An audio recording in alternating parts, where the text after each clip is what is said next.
இதுவரை எந்த முதலமைச்சரும் நினைத்து கூட பார்க்காத, இந்தியாவில் எந்த முதல்வரும் மாணவர்களுக்கு செய்யாத ஒரு விஷயத்தை எங்கள் முன்னாள் முதல்வர், எங்களின் பொதுச் செயலாளர் அண்ணன் எடப்பாடியார் அவர்கள் செய்திருக்கிறார்கள். அது என்ன என்பதை விரிவாக இந்த காணொலியில் காண்போம்.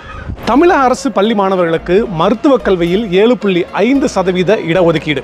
இந்த திட்டத்தை இதுவரை எந்த மாநில முதல்வர் செய்திருக்கிறார்கள் என்று கூறுங்கள் பார்க்கலாம். தமிழ்நாடு அரசு பள்ளிகளில் 6ஆம் வகுப்பு முதல் 12ஆம் வகுப்பு வரை பயின்ற மாணவர்களுக்கு மருத்துவ படிப்புகளில், அதாவது MBBS, BDS, BVSC அக்ரிகல்ச்சர் உள்ளிட்ட படிப்புகளுக்கு 7.5% இடஒதுக்கீடு வழங்கி வருகிறது. இந்த திட்டமானது 2020-21 கல்வியாண்டில் முதல் முறையாக நடைமுறையில் வந்தது. இந்த திட்டத்தின் சிறப்பம்சம் என்னவென்றால், ஆண்டுதோறும் நூற்றுக்கணக்கான அரசு பள்ளி மாணவர்கள் மருத்துவராகும் வாய்ப்பு பெறுகின்றனர்.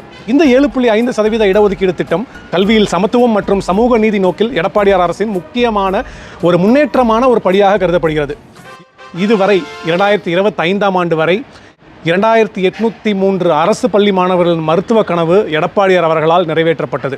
இப்போ சொல்லுங்கள், நாங்கள் ஏன் எடப்பாடியார் அவர்களை கொண்டாடக்கூடாதுன்னு? இதனால தான் போன காணொலியில் சொன்னேன், எடப்பாடியார் தமிழ்நாட்டில் மட்டுமல்ல இந்தியா முழுவதும் கொண்டாடப்பட வேண்டும் என்று.